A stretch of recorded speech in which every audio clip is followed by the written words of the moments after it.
The flight attendant marched down the aisle, eyes locked on a young boy sitting quietly in first class. She stopped in front of him, arms crossed, and asked a question that would change everything. "Where are your parents?" Moments later, she forced him out of his seat, making him walk to the back of the plane in front of everyone. But what she didn't know? That boy's mother wasn't just any passenger. She owned the entire airline. And what happened next? No one on that flight was ready for it. Before we start the story, comment below where in the world you're watching from today. And if you enjoy stories like this, don't forget to like, subscribe, and turn on notifications so you never miss a new one. Omar sat quietly in his seat, his small hands gripping the armrests as the plane filled with the sounds of passengers settling in. His mother had told him to be brave, to enjoy the experience. But now, sitting there alone in first class, he felt a little nervous. The oversized seat swallowed him up, much softer than the ones he was used to. The screen in front of him blinked with a welcome message, and he reached into his backpack to pull out his headphones. He wanted to distract himself, maybe watch a movie before takeoff. But before he could put them on, a shadow loomed over him. A tall flight attendant, Ms. Warren, stood in the aisle, her arms crossed, her sharp gaze fixed on him. Her uniform was crisp, her expression unreadable, but something about the way she looked at him made his stomach tighten.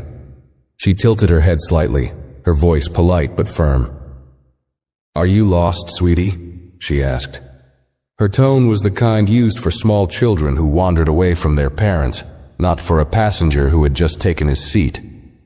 Omar looked up, confused.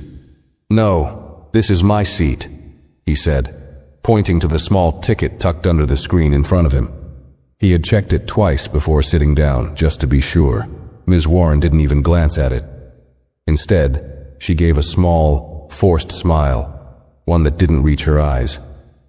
"First class is for reserved passengers only," she said. "Where are your parents?" His hands tightened around his headphones. "I'm flying alone," he said quietly. "I have a ticket." Ms. Warren's eyebrows lifted slightly, as if she found that hard to believe. She held out her hand. "Let me see it, sweetheart." He hesitated but did as he was told, digging into his pocket and handing her the ticket his mother had given him. He watched as her eyes scanned it, her lips pressing into a thin line. The ticket was real, he knew that, but something in her expression made it clear that she still wasn't convinced. She handed it back but didn't move. "How did you get this ticket?" she asked. Omar blinked. "My mom bought it for me." The forced smile disappeared. Her voice lost the fake sweetness. "Listen," she said, lowering herself to his level. "I don't know what happened, but there must be some mistake. First class is reserved for our high-paying passengers. You'll need to move to the back." His face felt hot. His throat tightened. "But this is my seat," he whispered. Ms. Warren straightened, shaking her head.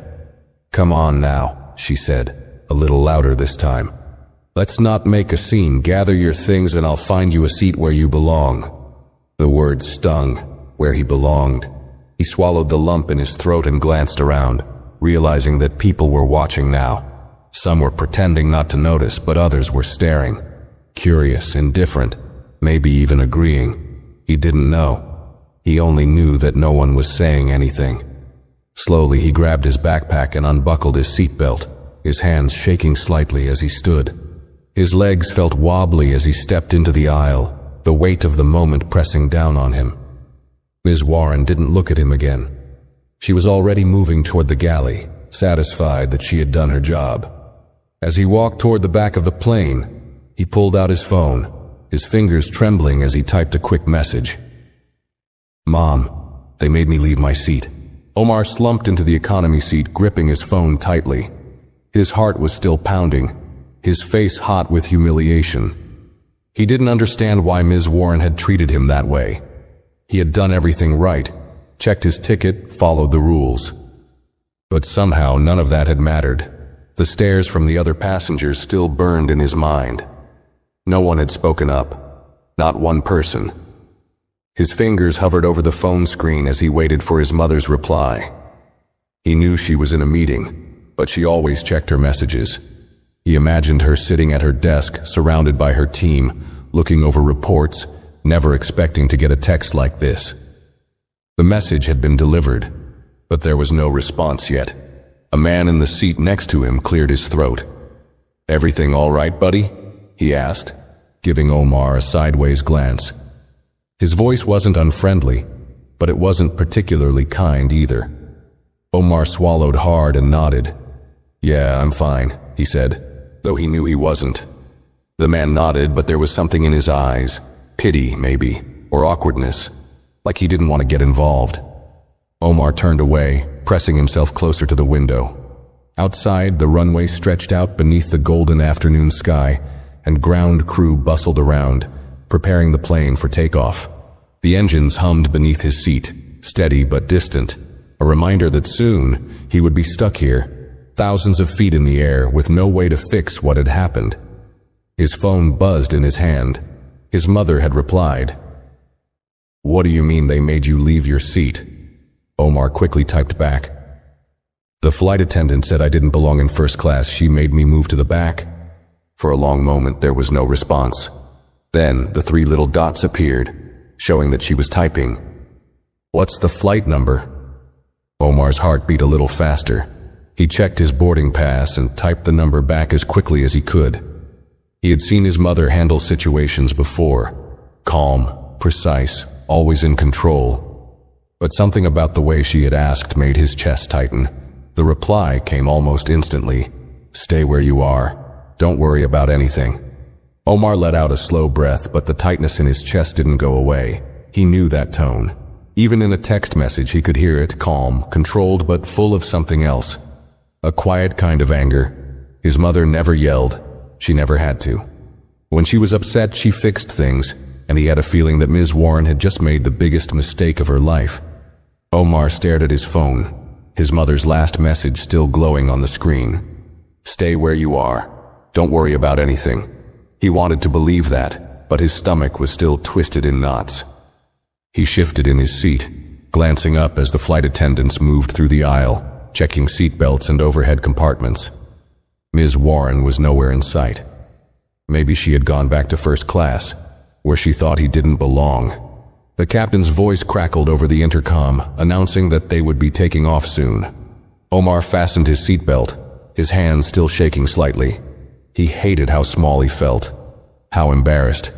He had never wanted attention. He just wanted to sit in the seat his mother had bought for him. From the front of the plane, Ms. Warren reappeared, walking through first class with her usual confidence. She adjusted a tray on a passenger's table, smiling at the man in a tailored suit, offering him another drink.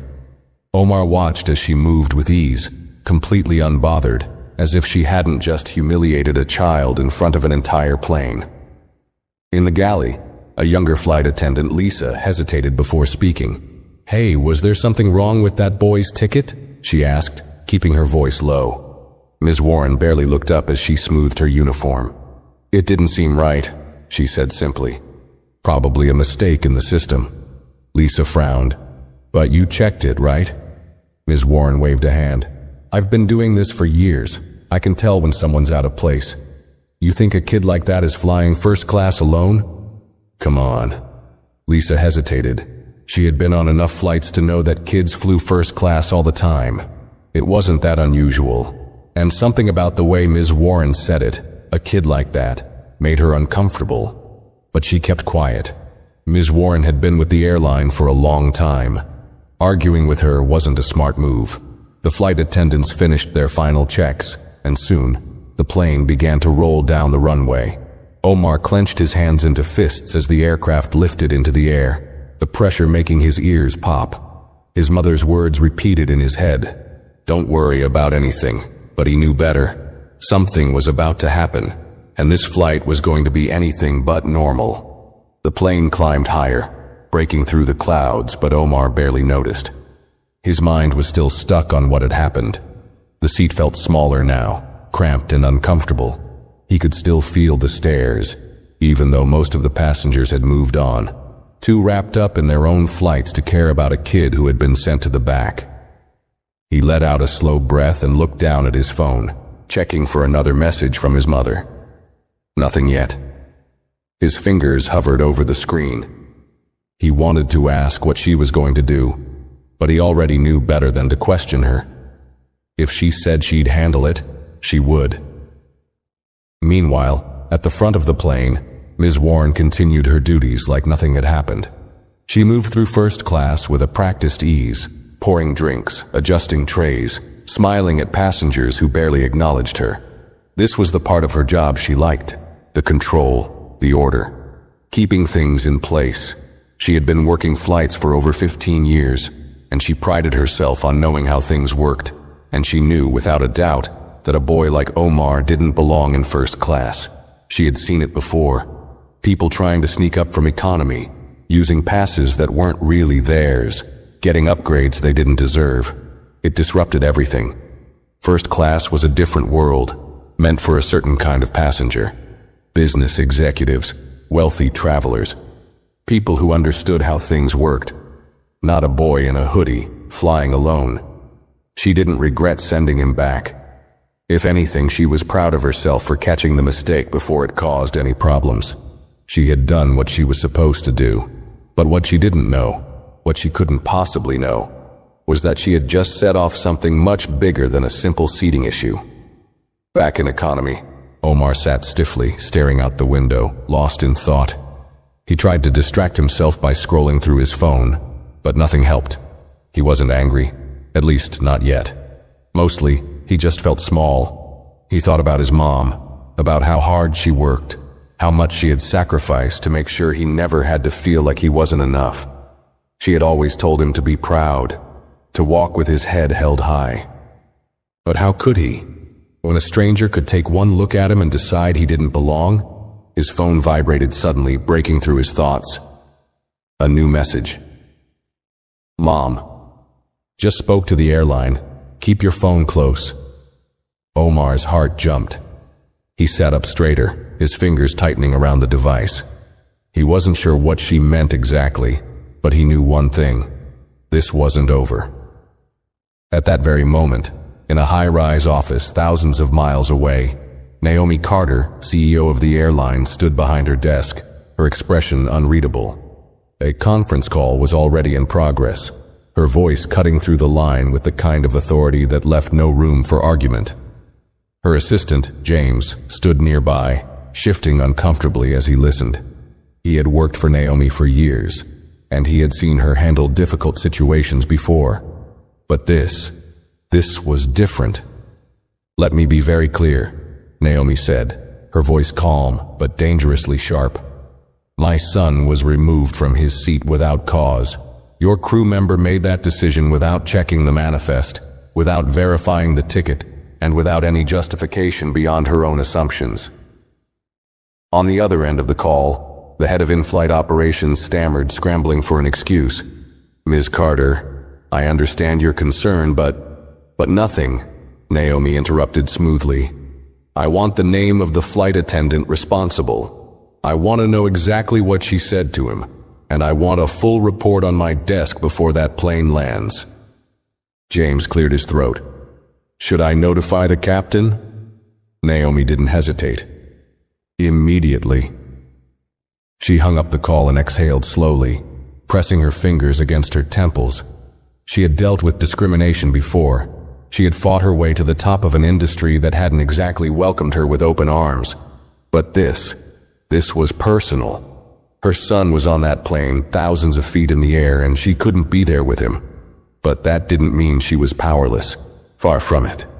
30 minutes into the flight, as passengers sipped their drinks and scrolled through their screens, the intercom crackled to life.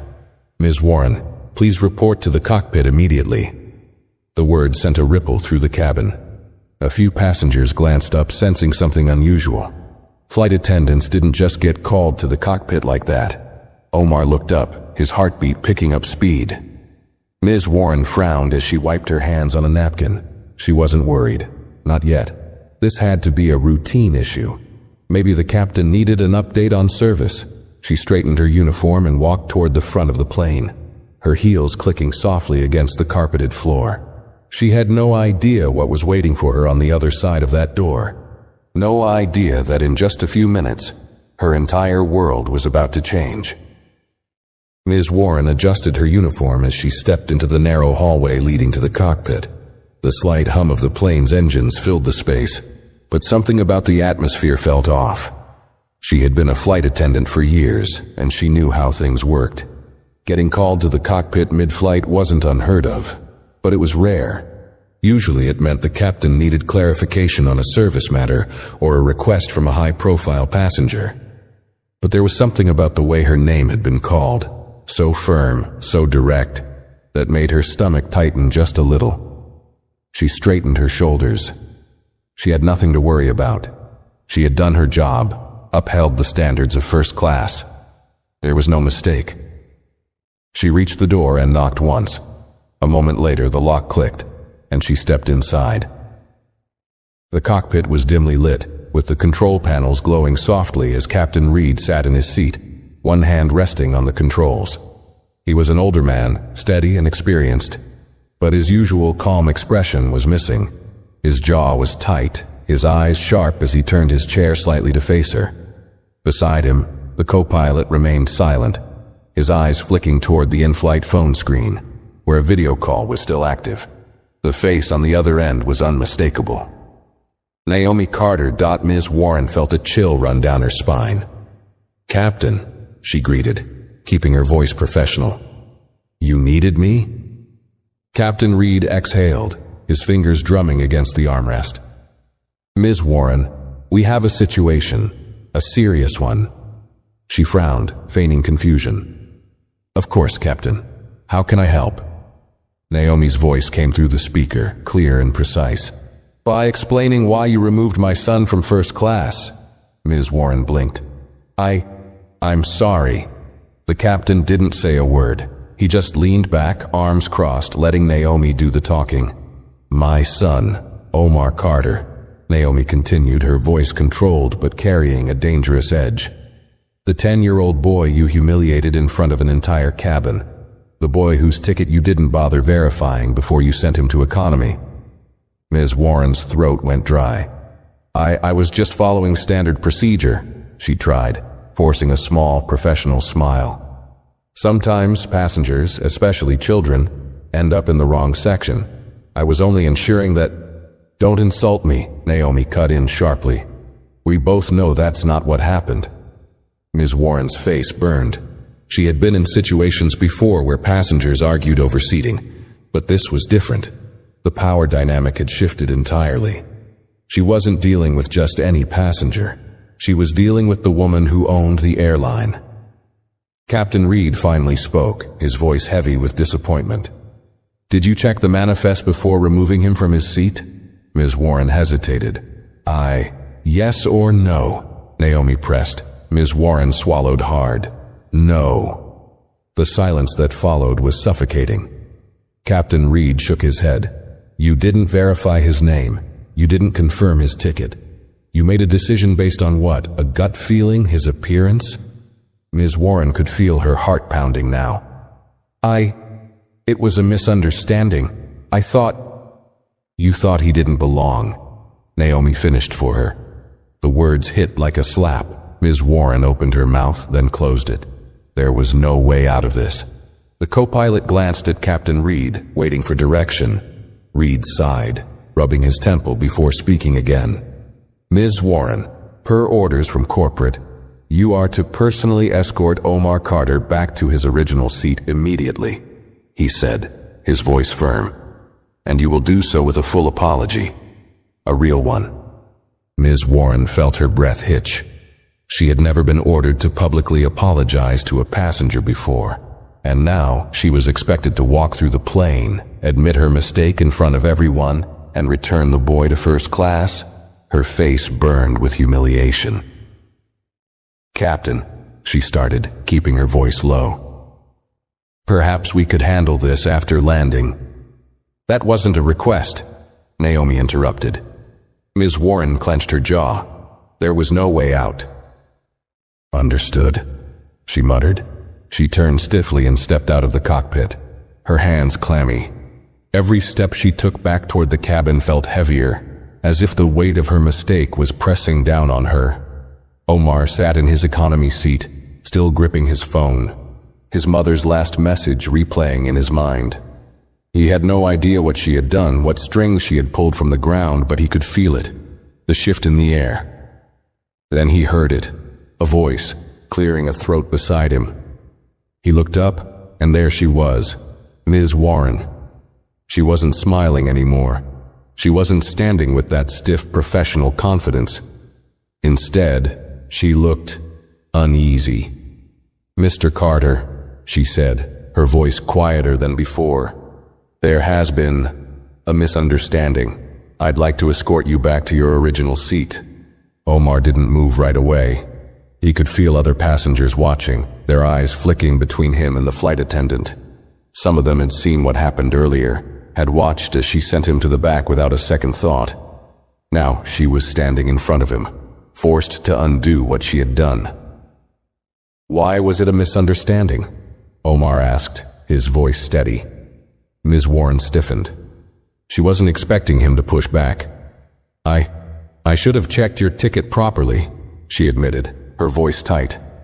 "And I apologize." It didn't sound natural. It sounded like she was being made to say it. Omar studied her for a long moment before unbuckling his seatbelt. He stood, slinging his backpack over his shoulder. As he followed Ms. Warren through the aisle, passengers whispered. Some pretended not to notice. Others stole quick glances, but no one, not a single person, had spoken up when she kicked him out. He walked back into first class, the luxury of it feeling completely different now. He slid into his original seat, placing his backpack down calmly. Ms. Warren lingered awkwardly for a second before mumbling, "If you need anything, let me know." Omar didn't reply. He simply reached for his phone and typed a message. "I'm back in first class." The reply came seconds later. "Mom." "Good. Now sit tight. I'll handle the rest." Omar leaned back into the seat.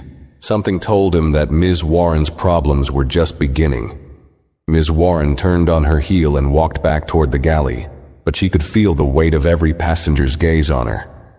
She had never felt this way before, not in all her years of working flights. Normally, she was the one in control, the one who called the shots, the one who decided what was appropriate in her cabin.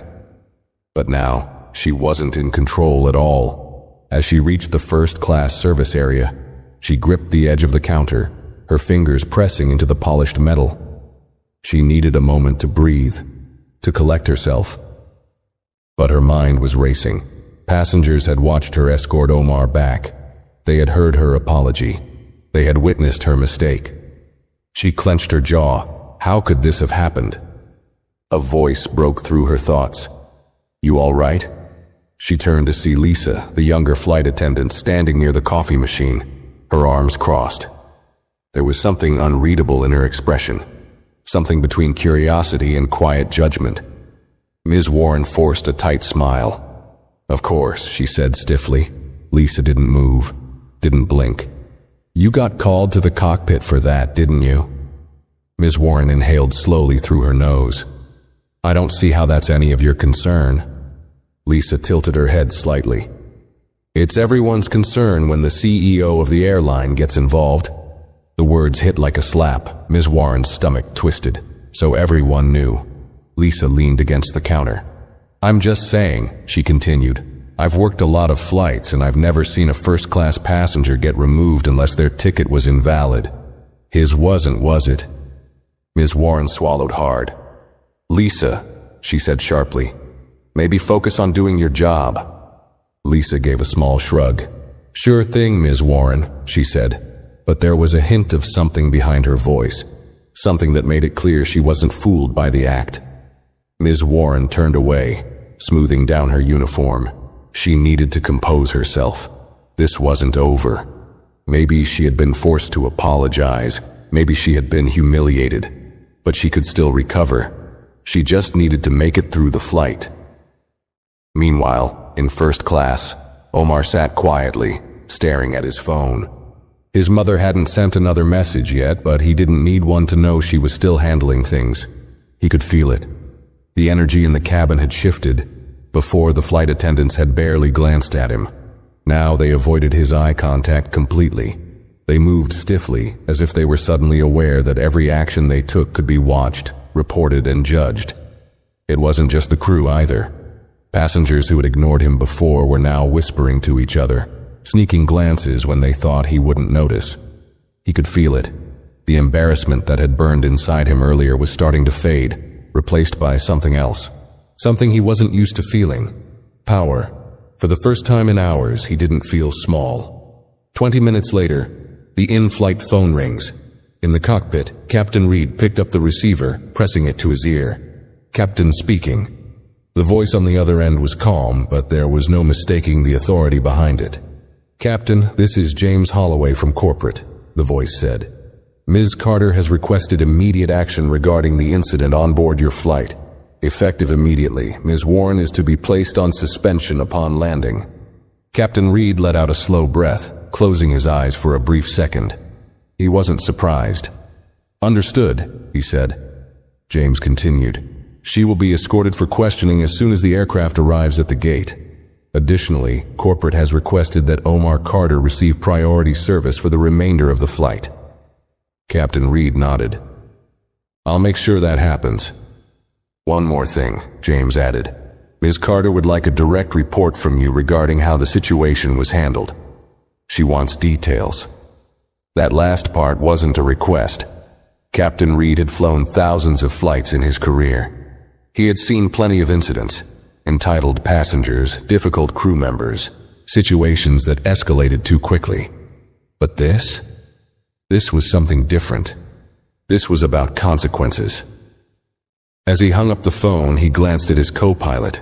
"Well," he muttered, "Ms. Warren's day is about to get a whole lot worse." Back in the galley, Ms. Warren's world begins to crumble. She was pouring coffee when Lisa approached again, this time holding the in-flight phone in her hand. "Call for you," Lisa said simply, extending the receiver. Ms. Warren took it, pressing it to her ear. "This is Ms. Warren." The voice on the other end was clipped, professional, and left no room for argument.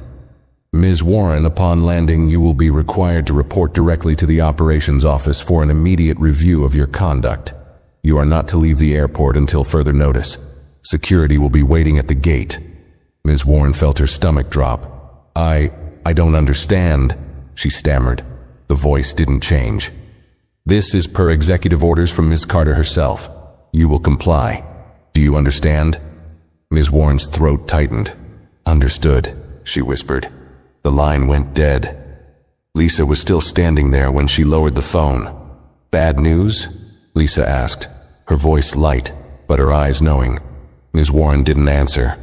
Her hands trembled slightly as she set the coffee pot down. The feeling she had earlier, the unease, the discomfort, had now turned into something much worse. Panic. For the first time since she had made that split-second decision to remove Omar from first class, she realized just how badly she had miscalculated. She had assumed he was just another passenger. She had assumed no one would question her decision. She had assumed she could get away with it. She had been wrong. And now she was about to pay the price. Ms. Warren stood frozen in the galley, gripping the counter as the weight of the situation crashed down on her. The hum of the engines, the clinking of glasses, the soft murmur of passengers, all of it blurred into the background. Her mind was racing, her heart pounding so hard it felt like the sound might give her away. She had been in this industry for years. She had dealt with demanding passengers, last-minute changes, unexpected turbulence, both in the air and among her crew. But never had she been blindsided like this. Security waiting at the gate, immediate questioning, suspension. Her stomach twisted violently. Lisa lingered nearby, watching her carefully, as if waiting for some kind of reaction. Ms. Warren forced her face to remain neutral, to hold on to the last shred of composure she had left. "I need a minute," she muttered, barely able to get the words out. Without waiting for a response, she turned on her heel and pushed past the curtains leading to the crew's private rest area. The small space was barely big enough to move, but she pressed her hands against the cool metal wall and took a shaky breath. She had to think. There had to be a way to fix this. Maybe she could talk to the captain, explain that it had been a misunderstanding. Maybe she could get ahead of the situation before they landed, find a way to soften the blow. But deep down she knew there was no talking her way out of this. She had removed a perfectly valid first-class passenger from his seat without reason, humiliated a child, and in doing so made an enemy out of the most powerful person in the airline. She clenched her jaw. How had she let this happen? Meanwhile, in first class, Omar sat in his seat, stretching out his legs, feeling a strange mix of emotions.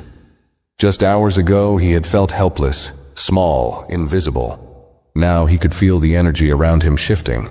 The first-class attendants were suddenly attentive, checking on him more than they checked on anyone else. They asked if he needed more snacks, if he was comfortable, if he wanted a different drink. He noticed the change, but he said little. Instead, he just nodded, quietly sipping his juice, letting them feel the weight of their own discomfort. It wasn't about free drinks. It wasn't about extra service. It was about the fact that the only reason they were paying attention now was because of who his mother was. He thought about that as he glanced around the cabin. Some passengers wouldn't meet his eyes. Others were sneaking glances, watching him out of the corners of their eyes, as if realizing they had witnessed something bigger than just a kid getting moved to economy.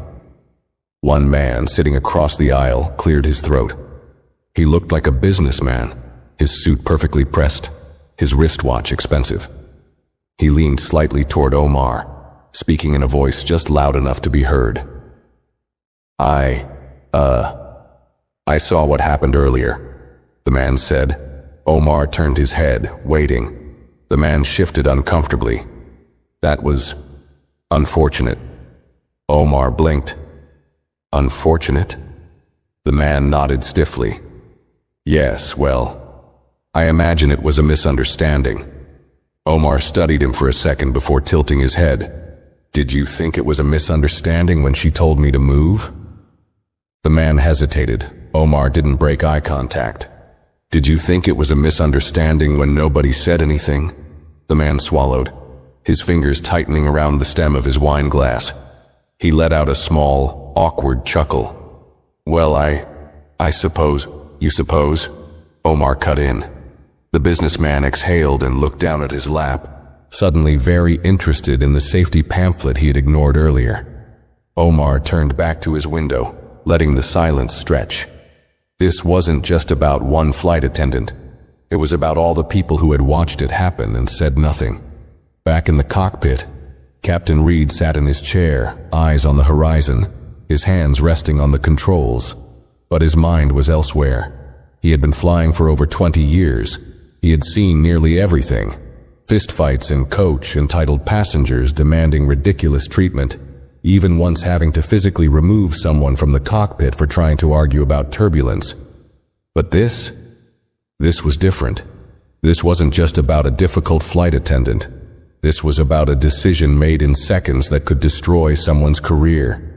And worse, it was justified.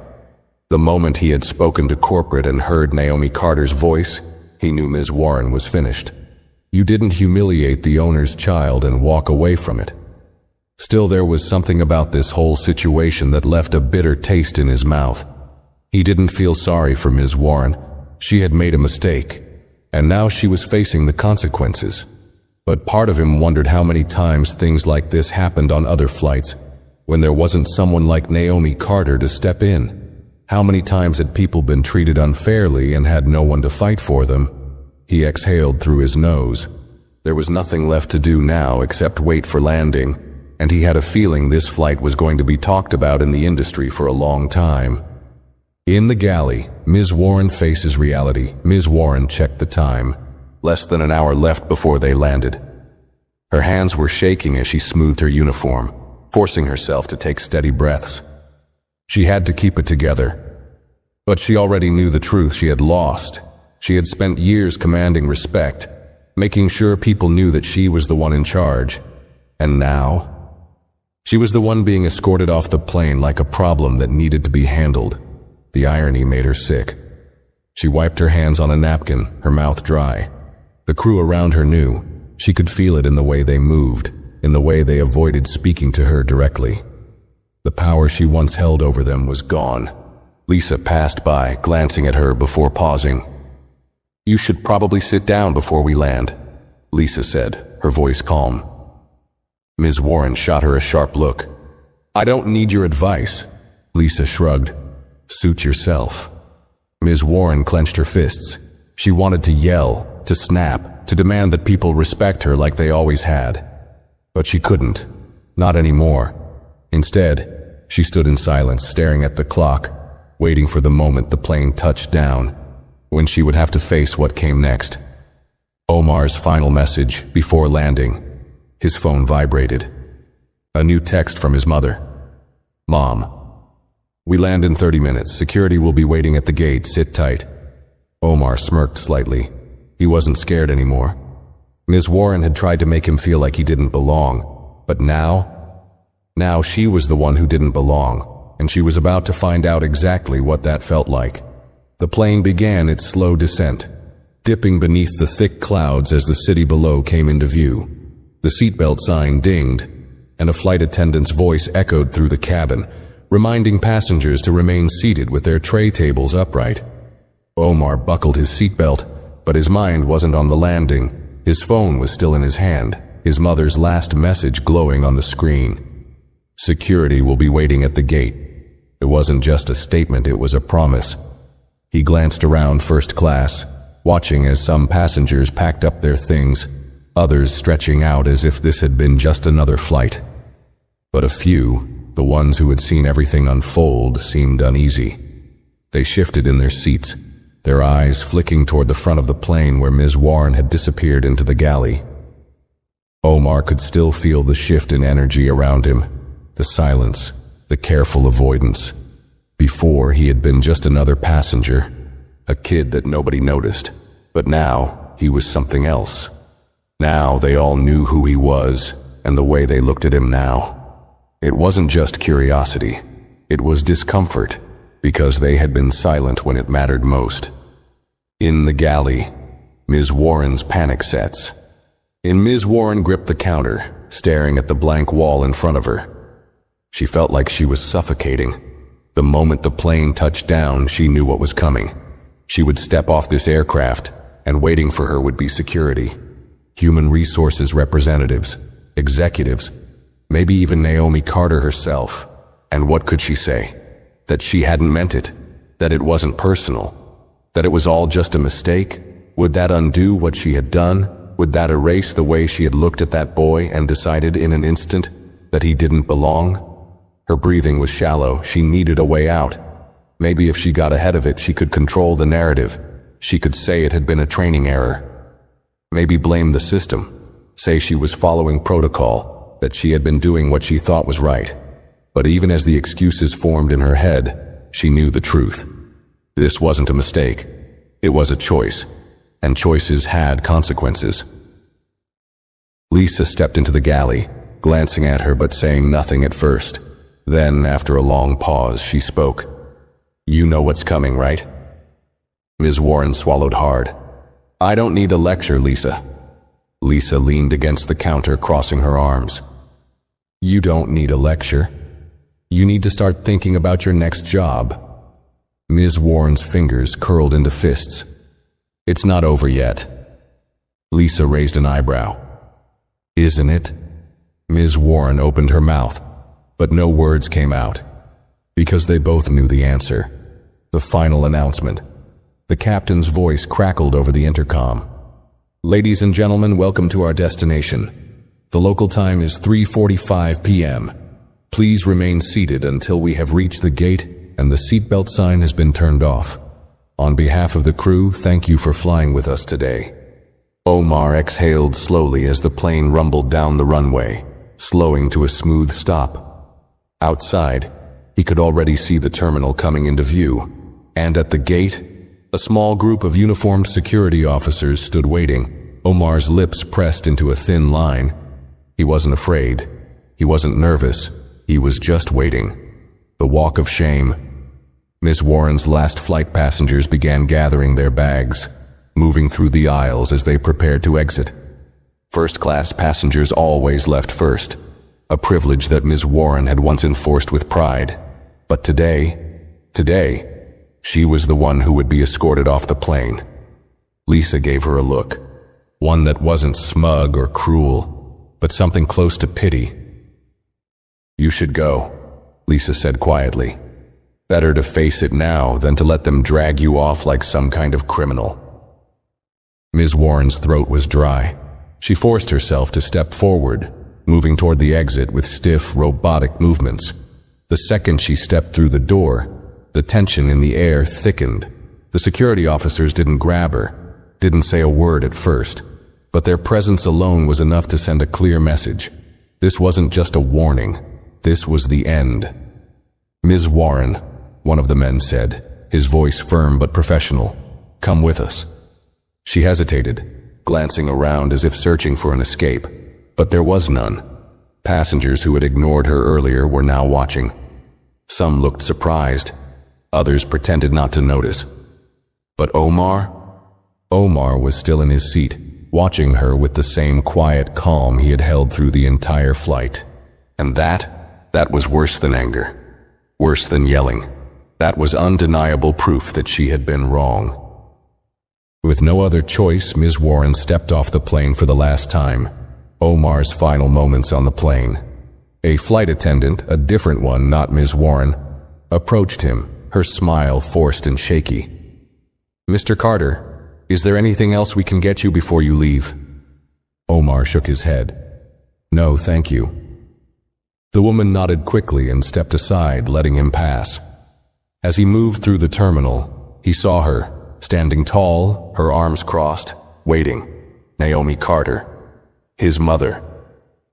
And when she met his eyes, there was no anger, no frustration, just that calm authority she always carried, the kind that made people listen, the kind that made people respect her whether they wanted to or not. Omar walked up to her, his backpack slung over one shoulder. "You okay?" she asked, her voice even. He nodded. "Yeah." She studied his face, making sure he meant it. "Good," she said finally. "Let's go." And together they walked out of the terminal. Behind them, security led Ms. Warren down a separate hallway. Her career, over. Her reputation, destroyed.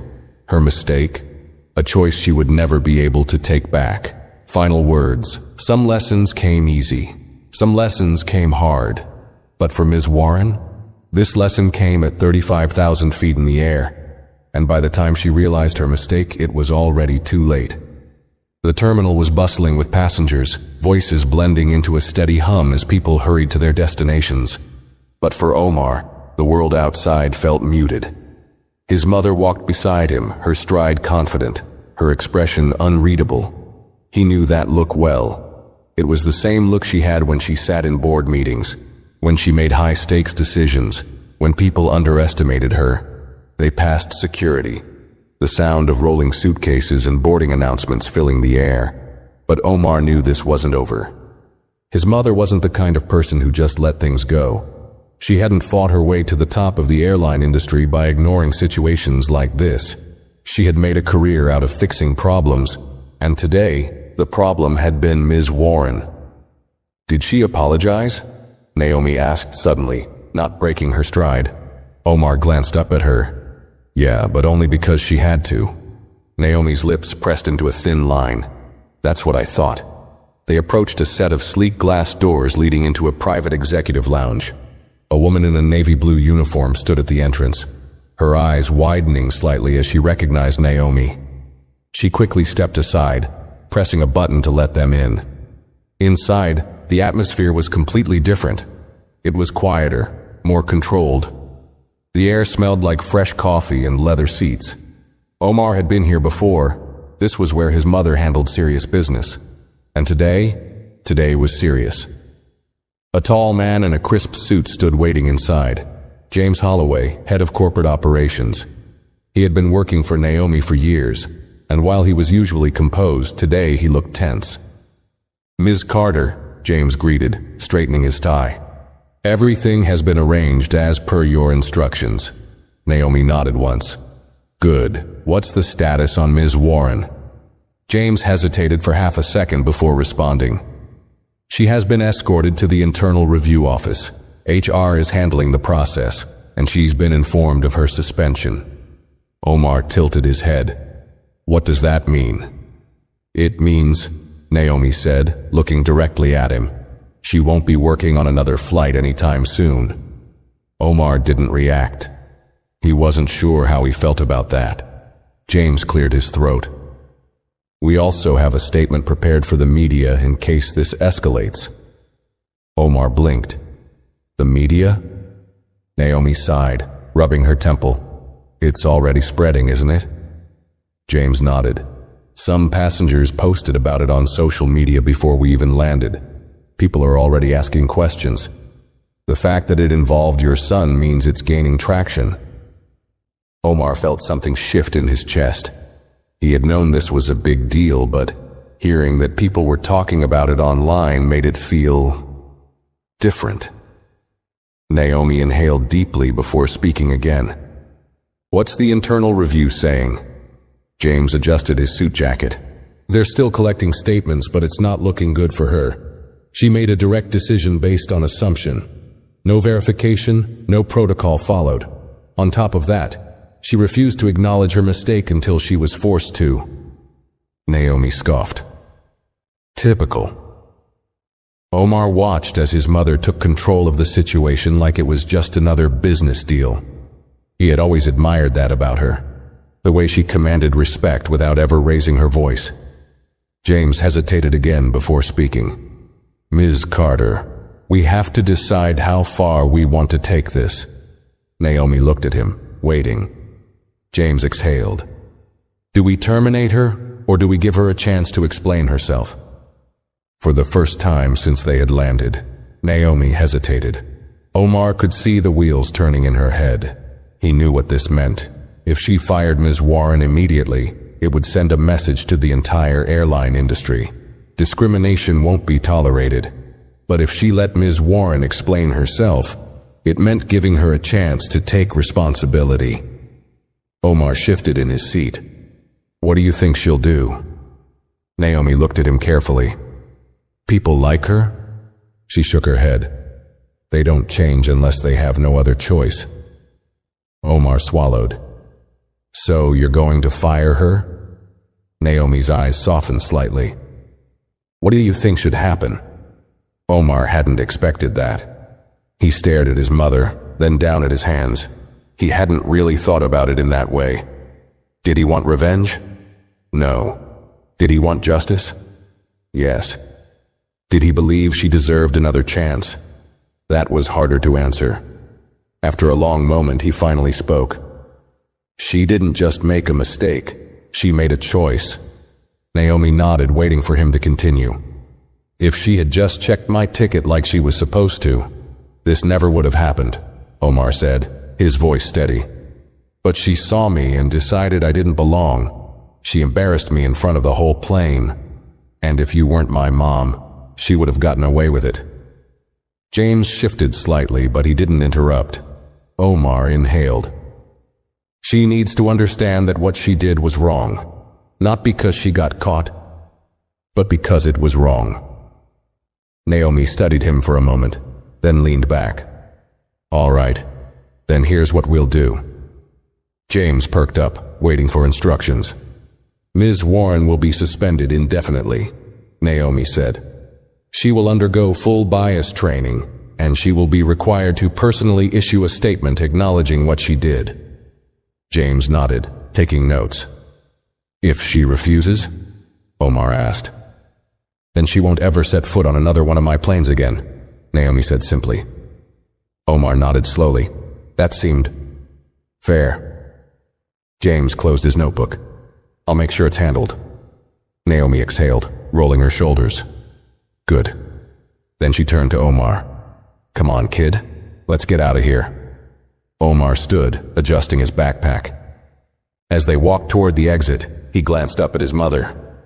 You would have fired her, wouldn't you? Naomi smirked. If it were up to me, she shrugged. Absolutely. Omar chuckled. But you're giving her a chance. Naomi looked at him with a small, knowing smile. number you are. Omar thought about that as they stepped out of the lounge and back into the terminal. Today, he had learned something important.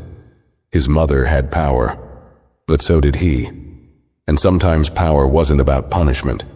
Sometimes it was about making sure the lesson lasted. And for Ms. Warren, that lesson was just beginning. Ms. Warren sat in the small windowless room inside the airline's operations office. The fluorescent lights buzzed softly overhead, casting a cold glow on the plain gray walls. A single folder sat on the table in front of her, unopened, but she didn't need to look inside to know what it contained. Statements from passengers, a formal complaint from corporate, and most damning of all, an official review of her conduct on Flight 217. Her hands were folded tightly in her lap, her back stiff. She wasn't in uniform anymore. The moment she had been escorted off the plane, they had relieved her of her duties. The humiliation of it still clung to her skin like a thick fog. The whispers, the stares, the way people had looked at her, like she was nothing. She had walked off that plane like a criminal, a woman with 20 years of experience, a senior flight attendant.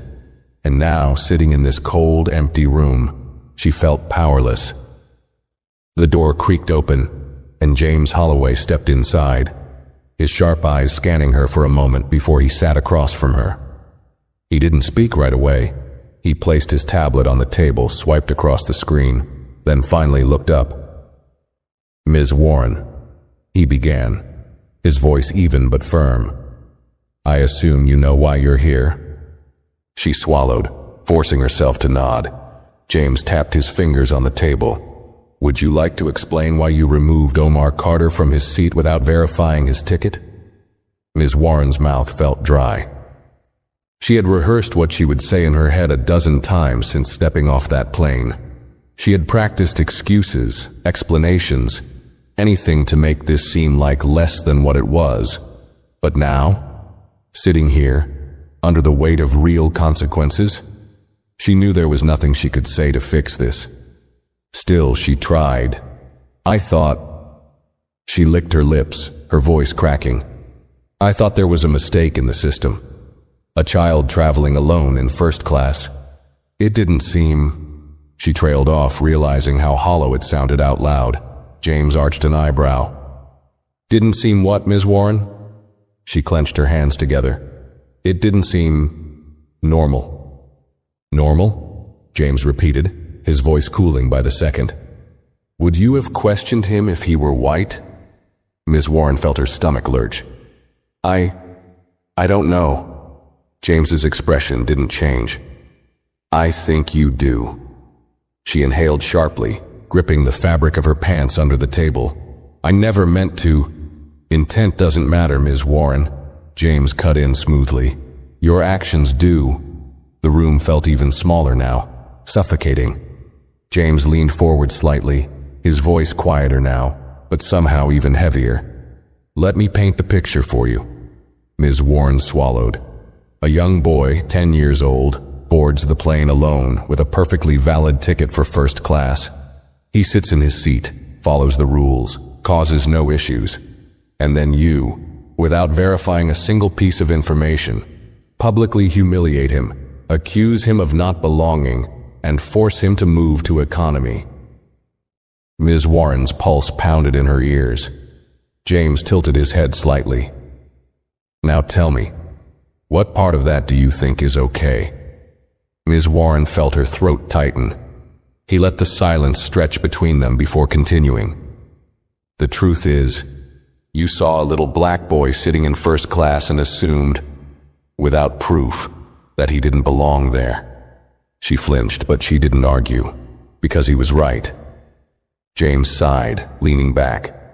"Ms. Carter has agreed not to pursue legal action, yet. However, the airline is prepared to suspend you indefinitely, pending mandatory bias training, a full internal review, and a written public acknowledgement of your actions." Ms. Warren blinked. "Public acknowledgement?" James's face was unreadable. "You will write a statement apologizing to Omar Carter.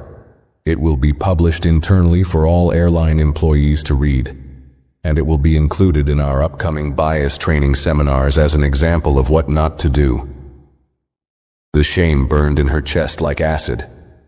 "You're making an example out of me," she whispered. James didn't deny it. "That's exactly what we're doing." Ms. Warren exhaled shakily, looking away.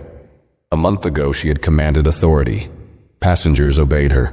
Crew members respected her. She had believed herself to be good at her job, maybe even great. And now her name would be used as a warning. James tapped on his tablet again, sliding it across the table toward her. "Here's your statement draft. You can sign it or you can refuse. If you refuse, we'll move forward with termination." Ms. Warren stared at the screen. The words were simple but damning. "I, Emily Warren, take full responsibility for my actions on Flight 217. My decision to remove a first-class passenger without verifying their ticket was an act of discrimination, and I deeply regret the harm it caused.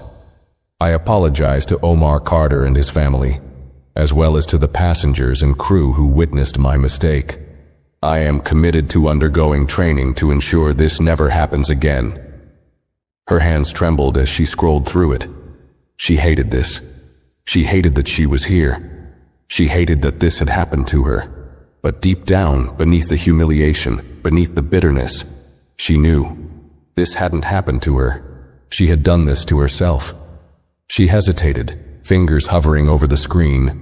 James watched her closely. "This is your only chance to take responsibility." Ms. Warren inhaled shakily, then, slowly, pressed her thumb against the screen, signing her name. James nodded once. "Good choice." He stood, adjusting his suit. "Someone will escort you out. You'll receive further instructions regarding your suspension and training." Ms. Warren nodded stiffly, not trusting herself to speak. James took one last look at her. "I hope you actually learn from this, Ms. Warren, because next time," his voice dropped slightly, "there won't be a second chance." And with that, he turned and left, leaving Ms. Warren alone in the cold, gray room. She let out a breath she didn't realize she had been holding. For the first time in her career, she had no control, no authority, no power. And the worst part? She knew she had deserved it. Omar sat on the plush leather couch in his mother's private office at the airline's headquarters. The large floor-to-ceiling windows overlooked the city, casting golden streaks of sunlight across the room. He had been here before, usually when his mom had late meetings and didn't want him waiting at home alone. But today was different. Today he wasn't just visiting. Today he was at the center of something big. His mother sat behind her desk, her expression calm as she scrolled through her phone.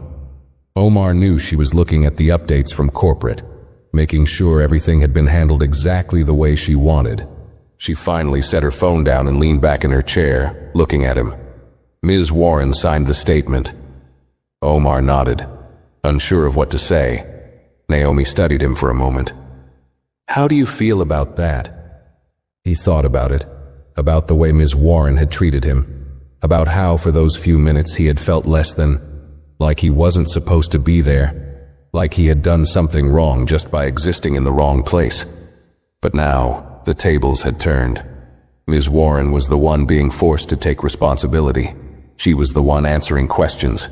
She was the one whose career had been thrown into uncertainty. And yet Omar didn't feel the satisfaction he thought he would. "I don't know," he admitted. "I guess I'm glad she's getting punished, but does it really change anything?" Naomi tilted her head. "What do you mean?" Omar sighed, shifting in his seat. "She's only apologizing because she has to. That doesn't mean she actually learned anything." Naomi exhaled softly, tapping her fingers on the desk. "That's the thing about people, baby. You can't force them to change. You can only give them the opportunity to." Omar frowned. "And if they don't?" "Then they get left behind," Naomi said simply. Omar let that sink in. He wasn't sure if Ms. Warren would ever truly understand what she had done. He wasn't even sure if she cared. But that didn't matter anymore, did it? Because this time she hadn't gotten away with it. His mother leaned forward. "You know what made me the most proud of you today?" Omar raised an eyebrow. That I didn't lose my mind on the plane? Naomi chuckled. That too. But no, it was the way you handled this. You could have asked me to fire her. You could have asked for anything, and I would have done it. But you chose to let her take accountability instead. Omar shrugged. I just thought she should have to admit what she did. And that's power, Naomi said, her voice steady. Not just punishing someone, but making sure they understand why they're being held accountable.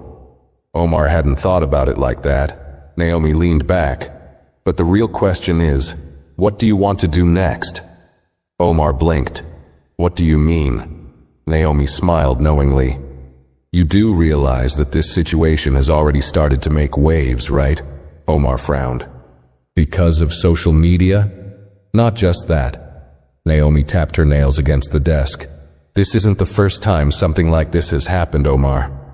It happens all the time, to kids like you, to adults, to people who don't have someone with power to fight for them. Omar listened carefully, not interrupting.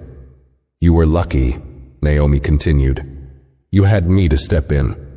You had a name that carries weight, but what about the people who don't?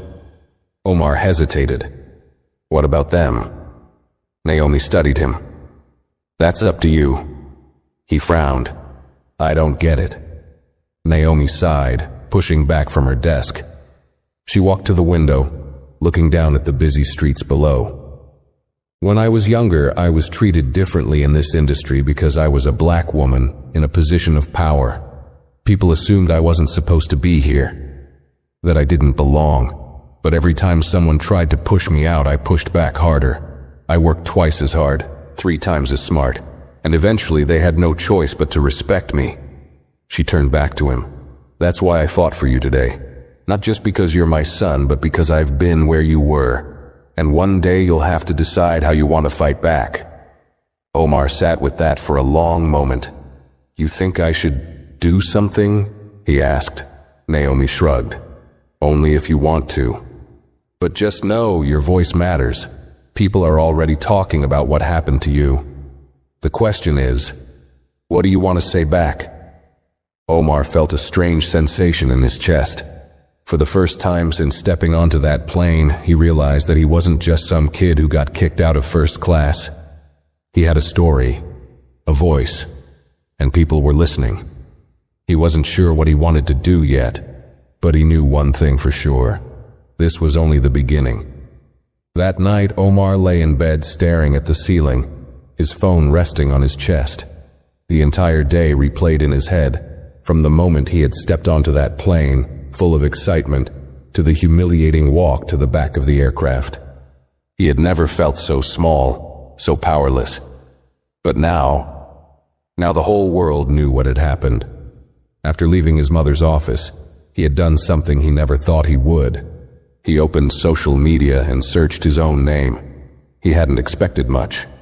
Maybe a few mentions, a couple of passengers venting about the flight, but nothing big. He had been wrong. His name wasn't just mentioned. It was everywhere.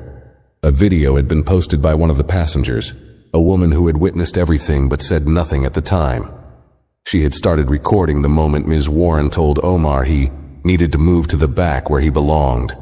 The video showed Omar standing up slowly, his backpack slung over his shoulders, his face unreadable as he walked past staring passengers.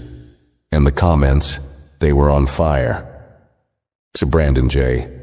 This kid was literally minding his business and got humiliated for no reason. Unreal. Sasham. The way no one spoke up is just as bad as what the flight attendant did. And Truth Seeker 82. How many times does this happen when the person doesn't have a powerful parent to fight back? Flyer Girl 20. Boycott the airline until they make this right. It wasn't just a few people talking about it. There were thousands of comments. Thousands. Omar had scrolled through post after post, his face growing hotter. He wasn't used to this kind of attention. He wasn't sure if he liked it. It was overwhelming. And then he saw the news articles. Airline CEO's son removed from first class. Was it racial bias? Boy forced out of first class sparks outrage. Airline under fire for discrimination. Corporate bias training underway after incident on Flight 217. Omar sat up in bed, his heart thudding in his chest. This wasn't just about his experience anymore. This was bigger. And his mother was right. People were listening. Meanwhile, across town, Ms. Warren faces a different reality. In a small apartment on the other side of the city, Ms. Warren sat on her couch, her laptop open in front of her. The screen cast a pale glow across her face as she scrolled through the headlines. Her name wasn't in the articles, yet, but she knew it was only a matter of time. Her stomach twisted as she read the comments. People wanted her fired. Some wanted her banned from ever working again. Others wanted the airline to release her name publicly. She had spent 20 years in the airline industry, and now all it had taken was one decision, one mistake, one assumption, to bring it all crashing down. Her phone buzzed beside her. A message from an unknown number. "I hope you never get another job again, racist butt." Ms. Warren flinched. She hadn't expected this. She had expected corporate discipline, maybe even a suspension, but this? She felt like she was being hunted. She scrolled through her emails, her fingers trembling. There it was, a message from the airline's HR department. Subject: mandatory bias training and public statement submission. She opened it. Ms. Warren, as part of your suspension, you are required to submit your official written statement acknowledging your actions on Flight 217. Failure to comply will result in termination. She stared at the words, her hands balled into fists. She knew she had made a mistake. She knew she should have checked the ticket first. But the way people were tearing her apart online, it made her chest tighten with something close to resentment. She had been wrong. She knew that. But did she really deserve this? She hesitated for a long moment before clicking reply. Her fingers hovered over the keyboard. She could take full responsibility. She could admit everything, or she could try to save herself. Her jaw clenched. People were so quick to judge, so quick to condemn. Did anyone even care that she had been working for years? That she had once been praised for her service? That she had flown hundreds of flights without incident? She started typing. To whom it may concern, I deeply regret the events that took place on Flight 217. I sincerely apologize to Omar Carter and his family for any misunderstanding that may have occurred. My actions were never meant to cause harm, and I am committed to learning and improving. She stared at the words. It wasn't a real apology. Not really. But maybe it would be enough to save her job. She hit send. Then she closed her laptop and sat in the dark. Back in Omar's room, a decision is made. Omar tossed his phone onto the bed and stared at the ceiling again. This had all started because of one person's decision, but now he had a decision to make too. He could let the world take over his story. Let the news, the strangers on the internet, and his mother's company handle it. Or he could take control of it himself. He picked up his phone again, opening the camera app. For a second he hesitated. He wasn't sure why, maybe because he had never put himself out there like this before. But then, he hit record. He looked into the camera and spoke. Hey everyone, I guess by now you've heard what happened to me on Flight 217. His voice was steady. He wasn't shaking anymore. He wasn't nervous. I just wanted to say, I appreciate everyone who's been speaking out, but this isn't just about me. Stuff like this happens all the time, to people who don't have a CEO for a mom. People who don't have anyone fighting for them. And that's the real problem. He took a breath. So if you care about what happened to me, start paying attention to what happens to other people too. Speak up when you see something wrong. Don't wait until it's trending. He paused, then added, because next time it might not be a CEO's kid. And they'll need your voice more than I do. He hit stop. Then, without overthinking it, he uploaded the video. And just like that, Omar took back his story. What neither Omar nor Ms. Warren knew. Within hours, Omar's video would go viral. Within a day, the airline would release Ms. Warren's statement, and people wouldn't buy it. Within a week, the company would be forced to address systemic discrimination within its ranks. And within a month, Omar would be sitting in front of a national TV anchor, being asked what he wanted to change. Because this wasn't just about one bad flight. This was about something bigger. And Omar Carter, he had just stepped into a fight much larger than himself. Omar sat in the back seat of the car as it rolled smoothly through the city streets. His mother sat beside him, her phone buzzing every few minutes with updates, messages from executives, corporate teams scrambling to manage the growing attention, and news outlets requesting interviews. She glanced over at him, seeing the way he was staring out the window, his face thoughtful. "You okay?" she asked. Omar nodded, but she knew her son well enough to know when something was weighing on him. She let a few seconds of silence pass before she spoke again. "You know, once something like this gets out, it's hard to pull it back in." Omar turned his head. "I know." She studied him. "You sure you want to be in the middle of this?" He let out a slow breath. "I didn't want to be in it, but I already am, aren't I?" Naomi nodded slightly. "Yeah, you are." Omar tapped his fingers against his knee. I don't want people to think I did this for attention." Naomi smiled. "You didn't. And anyone who actually listens to what you said will know that." Omar leaned his head back against the seat. He had never expected any of this. A few hours ago, all he wanted was to take a simple flight. Now, he had somehow become the center of a national conversation. And it wasn't slowing down. His phone buzzed. A notification popped up 5,000 new comments on his video. He didn't even have the energy to read them all. But he noticed one that stood out. Tasha writes, "Omar, you have no idea how many people needed to hear this. I've been in your shoes before. I didn't have a powerful parent to fight for me. Thank you for speaking up." Omar read the comment twice. His heart felt strange, heavier, but in a good way. He had never thought of himself as someone who could change anything. He was just a kid. But maybe, just maybe, his voice mattered more than he realized. Meanwhile, across the city, Ms. Warren sat at her kitchen table, the glow of her laptop screen making her face look even more exhausted than she felt. The statement she had signed was now public. The airline had released it, and within minutes, the backlash started. People didn't believe her apology. They called it fake, forced damage control. Her name wasn't in the official reports, but people figured it out. The emails started pouring in. Old colleagues, strangers, even distant family members. Some were messages of support. Others were not.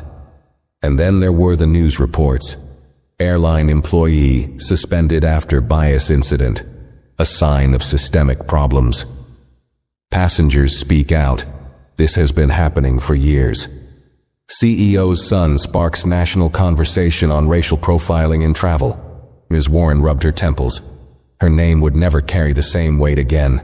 And worse, she couldn't shake the image of Omar's face when she made him move. At the time, it had felt right. It had felt normal. But now she wondered, how many other kids had she done that to? How many others had she looked at and assumed the worst before even asking a question? She had always told herself she was just doing her job. But now, for the first time in her career, she had to ask herself, had she been doing it wrong this whole time? She shut the laptop and pressed her hands against her face. Because deep down, she already knew the answer. Back in Omar's room. That night the house was quiet.